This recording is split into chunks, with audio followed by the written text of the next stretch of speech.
the ketogenic diet. Maybe you've heard about it. I've heard about it lots and lots and lots of times, but I always kind of associate it either with extreme fat loss and weight loss, or to get really lean. But I did not really pay too much attention regarding my nutrition. However, I have experienced, as I'm going through perimenopause, that my body is inflamed again and again and again, and some parts are inflamed continuously. And I have done many, many, many things to reduce the inflammation, like exercise more, take saunas, cold plunges, optimize my diet, reduce stress, find ways to get better sleep. So I've done a lot, a lot, a lot. Also, hormone therapy plays a significant part in that, because that really has been a key which helped all the other activities to really kick in. Before it was more like, oh yeah, it's kind of better, but it's still a struggle. Since hormone therapy, it's getting much easier, significantly easier. Yet, not everything suddenly became wow, wow, wonderland, bright and beautiful and light and easy. Unfortunately not. And many of my inflammatory symptoms kept appearing and kept showing. And that was to me like a really, really neon sign post telling me, we're not done yet. We're not done yet. We still have homework to do. And then I thought, okay, but what should I do? What should I do? I don't know how I can eat any more healthily. I am exercising. I am having sunlight exposure. I have done everything which I can to optimize my body so it's more anti-inflammatory. Yet apparently, it wasn't enough. And then I realized that many of us perimenopausal women and postmenopausal women, we are developing insulin resistance. So, like insulin insensitivity. And that is a crucial part of how our body is capable of dealing with many things, stress, for example, but also how it's capable of utilizing energy. And energy and inflammatory factors. And I thought, I'm eating healthily. No candy, no white bread, no cakes, cookies, pizzas, pasta, super rarely. Pasta to me has pretty much always been a fast food.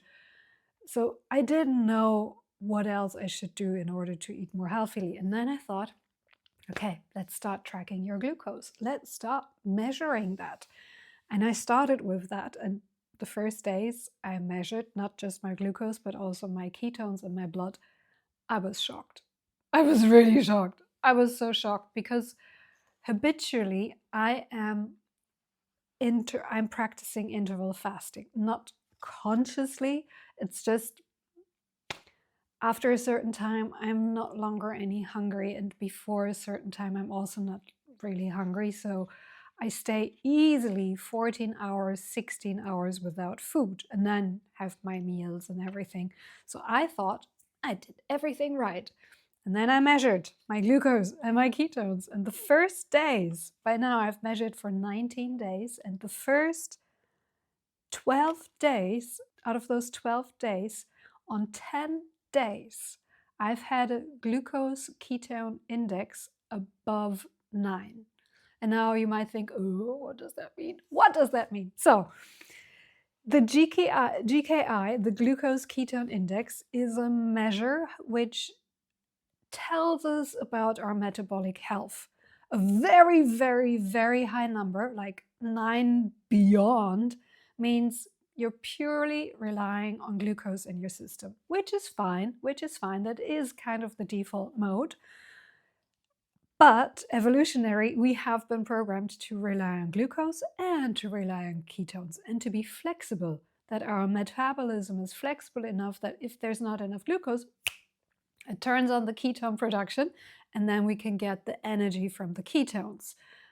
But if we keep our glucose levels constantly for a very long time pretty high, then that means that this other part of our metabolism, like the ketone utilizing energy source, that is not tapped in. And that might, in the long run, be really, really unhealthy. So having a GKI above 9 is not bad per se, is not unhealthy per se, but if you're always above 9, that's not healthy. Then it might be interesting to change your diet to really track and monitor to see if and how and when you can get your ketones up so that your GKI can drop below 9. And so, yeah, mine was out of the first 12 days on 10 days, way above 9. So here's the figures. 15, 25, 52, 9.5, 11.1. And those were days where I already really changed my diet. I've skipped the carbs mostly, and it was only the carbs which came from vegetables like pak choi or cabbage or sometimes carrots, Brussels sprouts, really healthy vegetables. There was no carb, there was no rice, there was no potato, there was maybe once a slice or two of bread, but really, like 52, that's far beyond 9. And metabolic health starts below the level of 9. So let's look again. So everything above 9 means you're completely relying on glucose. Not bad per se, but if too long, too high above that 9, it means that your body is just completely relaxed and programmed and fully going for the glucose energy system and kind of forgetting that there's another energy system. And that's especially important for us perimenopausal ladies because naturally, with the drops and fluctuations of estrogen, we are biologically developing a certain degree of insulin insensitivity. And that means even though we have the energy in our bloodstream, it doesn't mean that that energy gets actually into the cell and can be used. So we have the energy, but we cannot really access it. And that's not only in our muscles where we can't access it, it's also in our brain where we can't access it. That's why it's really, really peligrous to constantly be in a glucose utilizing system, because then our cells are likely not as well fed with the energy which it's needing. And that's why the ketogenic cycle is really interesting, because that just bypasses the glucose cycle. It doesn't need the insulin to open the gates into the cells. It can enter the gates, or rather it enters the cells on a different pathway and then can provide the cells in our muscles, in our bones, in our brain, everywhere with the energy it's needing and requiring. So everything above 9, no ketones. Everything from 9 to 6, that is a light, moderate nutritional ketosis. And that's actually a pretty good state to be in for a prolonged time. It doesn't have to be the entire month and the entire year, but for several weeks, that might be a really good state to be in. Yet, even more interesting is the level of 3 to 6. And that's where really our body is starting to reboost the entire system and clean out cells which might not be the healthiest anymore or might have developed some diseases. And since they cannot really tap into the glucose energy as good anymore because there isn't that much glucose anymore in the system, they kind of shrivel away and get cleaned up by other cells of our organism. But it doesn't always have to happen, and it doesn't always have to be diseaseful cells. It could simply be that, oh, the cell is a little bit old, let's renew it, let's get a fresh cell in, because we are in a ketosis, we are in a ketogenic state, which biology, evolution is telling us, ooh, we need to really, really prepare, make this the best it can so that we can go out and hunt and fish and pick berries and survive. So that's a really, really healthy state to be in.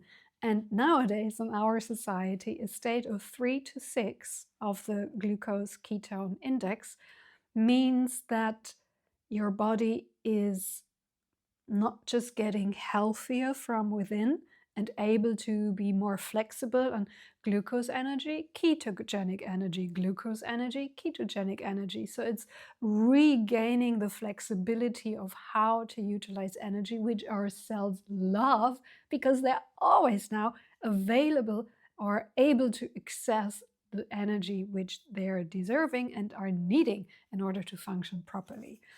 Also, the stage of 3 to 6 is beneficial for diabetes type 2 to prevent it and even to milden it to a degree, and it might even be possible to alleviate the symptoms completely, to fall out of diabetes type 2. It's also helpful for lowering the level of insulin resistance. So if you have developed insulin insensitivity or insulin resistance, being in a ketogenic stage of the glucose-ketone-index of 3 to 6 is really beneficial. And that might be a stage which you might want to consider to be in every now again. Every now and again. It doesn't have to be through the entire cycle, but it could be interesting if you, for example, discovering, oh, my joints, my bones, they're so painful, or eye inflammation. Like I've had eye inflammation cyclically again and again and again and again. And this cycle, actually, just the past cycle, has been the first in at least a year where I had no eye inflammation. No eye inflammation. And the only thing which I really did differently was that I paid attention to get more into a state of ketosis. Not like a deep, deep, deep ketosis. I haven't managed to get there yet, but to at least boost some ketones. And that already had helped. So that is, to me, a proof now. I will keep track on it. I'm going to keep monitoring and sharing the results. But that, to me, is proof that this inflammation happening in my body permanently and cyclically can be addressed with nutrition. So even if you're thinking, I am eating healthily, I thought so too, but really measuring it told me a different story, like really different story. I thought I was eating healthily and I had a glucose-ketone-index of 52. Yeah, come on, that was healthy. Apparently not. Now I've managed to get my GKI to 6.6, 9.8, 5.0, 5.9, 3.2. I even managed once. Amazing. 8.5, 8.0, 5.2. So I have entered a stage where I'm continuously below 9. And that's wonderful. That's wonderful. So I have got rid of all the days where my GKI was above 9, like 52ish. That's way too high, really way too high. And I find it's really difficult, like really difficult to be in that stage, even the 3 to 6 or 3 to 9. I am paying so much attention to what I eat, when I eat, and how to combine the foods. So it's not just I'm changing my diet, and it's really, I find it a challenging diet. I do confess I'm not the most strict ketogenic diet eater, so I'm not having that much meat. I'm not having, I'm not sure if I'm having actually enough fat, but because I base my food on vegetables. It's cabbage, greens, carrots, even Brussels sprout, pak choi, leek, whatever I find. So really the vegetables, garlic, a lot of garlic, onions, red onions, chili peppers. So a lot of my diet is based, the majority of my diet is based on vegetables. Then I add in a lot of fat, like I cook with the fat, I add some olive oil when it's done. I use tons of spices, like tons of spices. I've always used spices, but now I'm even using more to really get the flavor and to really get the feeling, this is a yummy, nice meal, and not just I'm nibbling on cabbage. Yeah, that's fun. No, so I'm really using lots of spices to give it the flavor. What else? What else? Yes, I have meat, but it's not like, it's not steak every meal. I would get sick eating that. Lots of eggs, lots of cheese, even yogurt. And in Germany, there's a milk produce which is called Quark. It's kind of in between mascarpone and yogurt, but it has a different density, and it definitely has less fat, and it's ultra rich in protein. So I'm having lots of that, and I also add olive oil. And for many, dairy products actually raise the glucose levels and are anti-ketogenic levels. So I did notice if I have lots of that dairy products, my ketones are somewhat lower, but still, I do not have to be in such an ultra deep state of ketosis.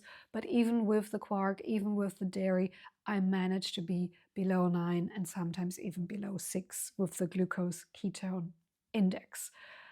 What else do I eat? I make eggs, like I scramble eggs with some cream and milk and also lots of spices, and I slice in some hard cheese and chilies and garlic and onions and some, what they're called, spring onions, and I let it simmer in a pan on a really low level so that it's getting nice and fluffy, almost like an omelet. And that's so filling, so it's really good. But it's really a lot of attention. Sometimes I have what they're called, in German they're called Maultaschen or tortellini kind, or really ultra whole grain bread, like super thinly sliced, and then I crumble it into my veggie pan, and then it's soaking up all the juices. What also do? I have the vinegar water, and I have some raw vegetables which I'm eating before the meal so that the glucose isn't spiking as much and is absorbed more slowly. Because in any food we're eating, there is some kind of glucose, and it's a matter of, is it entering the bloodstream ultra fast, or is it entering the bloodstream with patience moderately? So I noticed it helped changing the nutrition, even though it's not a piece of cake. Like literally, it's not a piece of cake. But it's been so beneficial, and I feel it, that it's really helping. It's not just that I'm not having pain and an inflamed eye. So it's not just getting rid of that, but instead I'm feeling recovered and reboosted. It's such a nice feeling, and that is completely new. Like all the things I did, lifestyle changes, exercise, saunas, daylight, everything I did before starting hormone therapy was already bringing me back to a better level than where I was before. Starting with hormone therapy really raised that to the next level, where I thought, I'm suddenly, slowly finding myself again, sensing myself again, thinking myself again. It really was, once I had the hormone replacement therapy, or not replacement because I'm still producing hormones, but apparently not enough. Once I had hormone therapy, it really helped all the other activities to bloom and blossom. It was like the spring rain in spring, which helped the flowers to bloom. That was hormone therapy to me. That is hormone therapy to me. Now that I've started with the ketogenic diet and measuring my glucose and my ketones, and thus the GKI, I notice, even though I'm not in deep ketosis, I haven't been able to get there yet, but I noticed that, again, I cannot really put words to it yet, so I'll try to keep track on it to find the words. But everything which had already been brought to a higher level through hormone therapy, now I feel got another boost.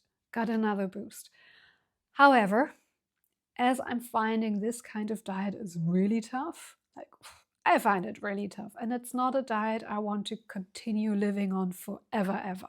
So again, thinking about how is our body programmed. It's programmed to utilize and run on the glucose cycle, and sometimes turn up the ketogenic cycle. And ideally, our organism is flexible enough to use this and to use this and to alter between the two.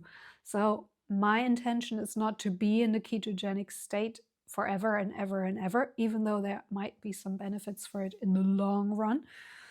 But I'm rather thinking, since I am noticing high inflammatory symptoms, not just symptoms, high inflammation in my body, especially in the second half of my cycle, starting around ovulation, starting at the time when the luteal hormone and the follicle stimulating hormone really are firing and getting everything changed.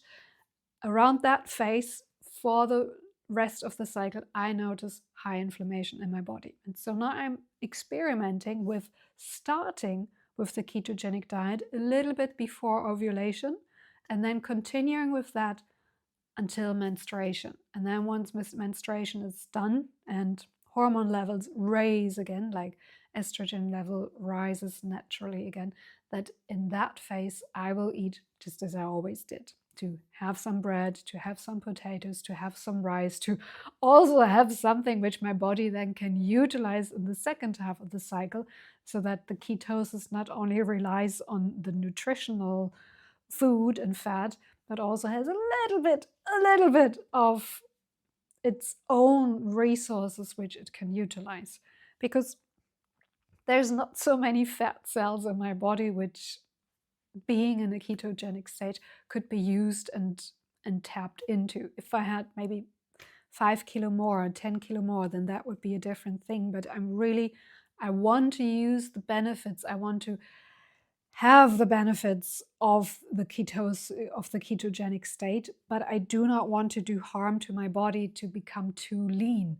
Because if there's not enough fat to tap into, what our body will then do is create its own glucose out of the muscles, out of our lean mass. And that's just super contradictory, because I'm doing everything to build those muscles, to build the strength. So it would be silly to be too harsh with the ketogenic diet to reduce the lean mass which I've just built. So that's what I'm thinking. First half of the cycle, having a normal, regular diet. Of course, now still paying attention to not getting crazy glucose spikes, because I am insulin resistant to a degree. I'm not that there yet that I am diabetic, but I am at a stage where my fasted glucose levels were way above 85, sometimes even in the 100. And that's just too high. It's normal, yes, it's normal, but it's too high to be healthy continuously. So I will pay attention to apply all the tricks and measures recommended by the glucose goddess to lessen the spikes of glucose, but I will have a regular diet. And then from ovulation, or a little bit before ovulation till the next menstrual cycle, I will return to the ketogenic diet, or the adapted version of the ketogenic diet, to really fight the inflammation in my body and to prepare my body to also get more healthy. So that was an update on ketosis and my results. Ooh, I haven't even mentioned the Dr. Boss ratio. Oh, let's give me a minute. Dr. Boss ratio. If you are into ketosis and ketogenic food and nutrition, you probably heard about Dr. Bosman, and she has a measurement of which relation glucose and ketones should be in our bloods. And that's much stricter than the Glucose-Ketone-Index. It's much severely stricter, and it's not scientifically founded as strongly as the GKI. So not saying you have to follow Dr. Boss ratio, but to me it was interesting because she has, let's say, 3 thresholds. She says everything below 40 is like ultra healthy. If you really want to reboost your system, prevent cancer, diabetes type 2, epilepsy, and many other metabolic or health conditions, Dr. Boss ratio below 40 is like the state to be in. 40 to 80 is also pretty good, because that means your you're in a ketosis, which can be beneficial for weight loss and some moderate cell autophagy and cleansing. So that's a good level to be in. And then there's above 80, and above 80 is you're not having the benefits of the ketogenic diet, you're not having the benefits of ketosis, you're out. So it's a pretty strict, it's easy, like 80, 40 and below, but it's tough. I found it really tough. And when I started, my Dr. Boss ratio was 270, 450, 929, 200, like just by that, you see it was up and down. And 929, that was where my GKI was almost 52. It's like, wow, crazy, crazy. That's not even close to 80. That's not even close to 40. That's a multitude of that. So nowhere that is healthy for the body. And have I, as I mentioned, I've tracked 19 days and I have been once in her ratio. I was always, yeah. I was always 18 out of those 19 days. I was above 80. Even though my GKI was saying it's okay, but the Dr. Boss ratio, I haven't even reached it. I was always above 80, except for one day, which was 58. So at even 58 it's not even close to 40, but also it's not so close to 80. So I was really, really proud that my body was able to achieve that. But it was a tough one. It really was a tough one, with special attention to nutrition, with special attention to intermittent fasting, to special attention to go for a walk and not having stress on the body. So it was a lot of work. So I'm just saying, if you're interested to measure your glucose and your ketones, the Dr. Boss ratio for the beginning might just be way too challenging, but something to keep in mind, and to go with the Glucose-Ketone-Index for the time being, because that already provides lots of benefits. And as I can tell you, and other videos, you saw my inflamed eyes. You saw that they're not just talking and saying that it's this, that I am having inflammation. I'm really having inflammation. And this cycle, there wasn't. I wish that possibly experimenting with creating more flexibility in your metabolic system in order to raise your ketones and tap into that energy source just as well will help you to fight and lessen your inflammatory symptoms and make transitioning through perimenopause a lot easier, If you found this interesting, if you found some other ways how to raise your ketones or how to lessen your glucose levels, or generally how to create more metabolic flexibility, please share in the comments. Please share with your friends and with your loved ones, and I am looking forward to see you next time.